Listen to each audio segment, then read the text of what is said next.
Hi, I'm Chris Bell, the product line manager for music distribution and software here at Apple. And I want to tell you about some new products and things you can do with iTunes and how they interrelate with iPod today. You may be wondering why we have someone in charge of music distribution products, because up until now that really hasn't been a part of the story for iTunes software and music on the Mac. But we're introducing the iTunes Music Store today, and it's a whole new way to get music onto your Macintosh and to your iPod, and I want to tell you about it. So as salespeople, you may be wondering why we're talking about iTunes 4, which is software that comes basically free on every Macintosh, or bundled with every Macintosh, and it's a free download from the web. And the reason is that iTunes 4 is packed with a whole bunch of new features and access to music that will help you sell both Macintosh computers and iPods in ways that your customers have never seen before. So up until now, iTunes has always been really associated with CDs. The primary way that you get music into your Macintosh is by taking a CD and importing it into iTunes, and then once it's in iTunes, you can listen to it on both your computer and with an iPod, sync it and take it everywhere you go. And today, we're going to talk about a whole new way of getting music into the Macintosh environment and onto iPod. And it kind of picks up where we left off with previous versions of iTunes. So when a customer comes in and wants to hear about what's new with music on the Mac, iTunes 4, first of all, supports this new file format called AAC. And really, from a customer perspective, AAC is about two things. It's about higher quality, and it's about smaller file sizes. So when you look at a file that's been imported into iTunes in MP3 format right alongside one that's been imported in AAC format, if you do get info on it and look at the file sizes, you'll often notice that a typical 3 or 4 minute song can be a megabyte smaller when it's in AAC. And that's good news for the customer. It just means there's room for more music on your Mac and gets you up to 7,500 songs on the top of the line iPod, which is just head and shoulders above anything else in the industry. The other thing about AAC is it's just a higher quality file format. So it sounds better, whether it's trained ears or just the fact that at 128K, the sound quality is as good as MP3 at 160K or higher is going to be a real benefit for customers. Furthermore, AAC is the emerging industry standard.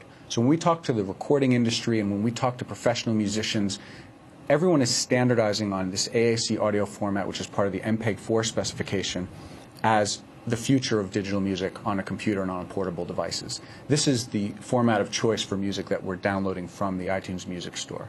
So when you have music fans that come into the store and want to ask about iTunes and iPod, most of them will think that MP3 is the standard and what they need. And in fact, AAC is really the next big thing.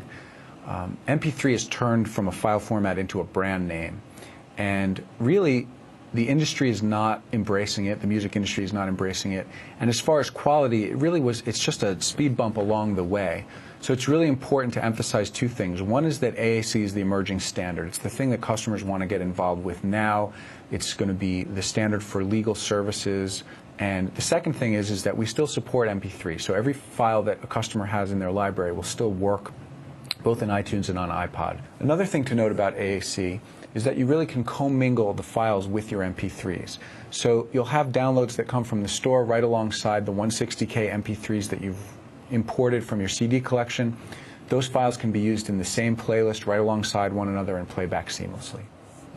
So when you take a look at the product as you go through the different menus and preferences, you'll notice there are a number of new features that are new to iTunes 4 itself, independent of the Music Store.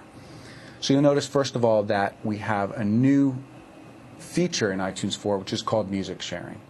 And what music sharing is for customers who want to take music that's in their iTunes library, which is growing by thousands of songs, and share it with other Macs on a local network or on an airport network. Typically used in the home, so that if you have a Power Mac in the study or in your office, in your home office, you've got a music collection there and you want to listen to it on your PowerBook or your iBook in the kitchen, there's no need to go through the hassle of copying all the files around anymore. You can just basically open up another copy of iTunes on your local network and stream the music from one computer to another. Very simple, eliminates all of the copying files and keeping track of what's where. So music sharing is brand new in iTunes 4, and it works with both music that you've imported from CDs and music that you'll download from the new iTunes Music Store, which we'll talk about in a second.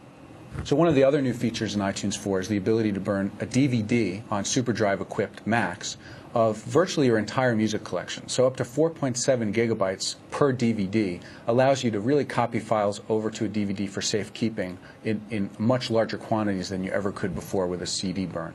Of course, everything that we've got in iTunes 4 still works on CDR for both audio CDs and data CDs for backup or for playing audio CDs in your car or your home stereo. So we've really just expanded the burning capabilities to include DVD-R for customers who have a Mac SuperDrive. In addition, iTunes 4 now supports album art.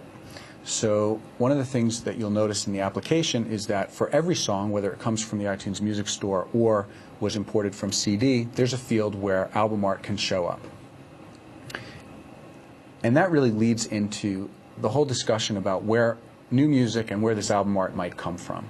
So we've said that previous versions of iTunes have been very focused on the CD, and right in the source list you'll see your music library, the icon of a CD that you're about to import, your iPod.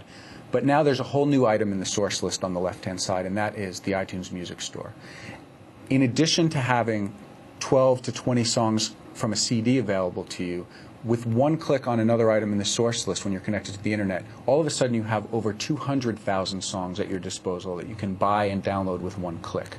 So it really opens up a whole new world, a whole new catalog of music that you can use inside the application, and all it requires is an internet connection and you're off and running. If anybody has ever shopped for music online through any of the online retail sites, bought a book, this is the same experience. It's even easier because nothing has to come in the mail. You just click, buy, download, and it's in your iTunes music library, basically before you've even finished listening to the sound sample.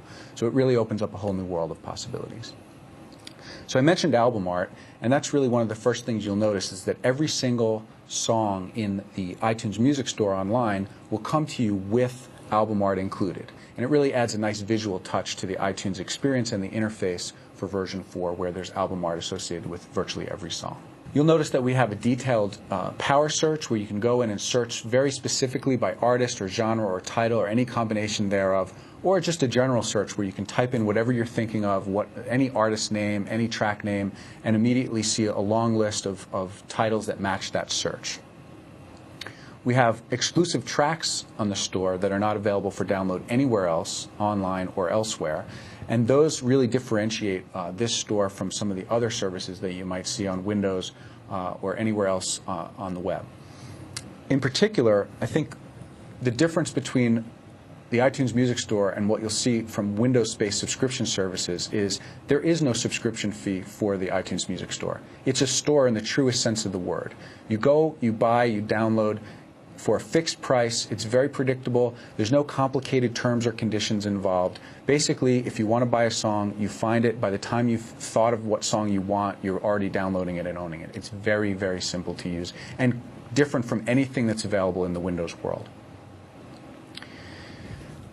So one of the things that customers will be very excited about with the iTunes Music Store is the fact that we have a preview sound sample for every single song in the store. If you look on Amazon or CD Now or any other source for preview tracks that are available online, generally there may be 50% of the album that's covered with previews. And then when you click on those previews, they sound a little bit like maybe an AM radio sounded in 1975. The sound samples that are in the iTunes Music Store are superlative.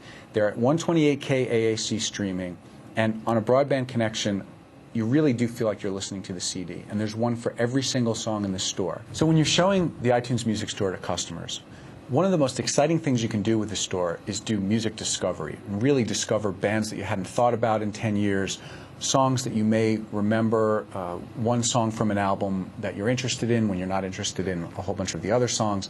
You can really go through and discover and rediscover artists through free association. So I encourage you to have your customers click around and try the sound samples, jog memories about old favorites, bands that you may have read about but not heard. The preview function is really quite addictive, and it's one of the strongest selling points that we have. Another thing you can do is actually compare sound samples between one of the online retailers like Amazon.com or CD Now with the incredible quality that we have on the iTunes Music Store, because it really does sound like night and day difference. So when you're working with music discovery with your customers, it's best to focus on the browse feature and let them go from genre to genre and from the featured artist to the featured artist.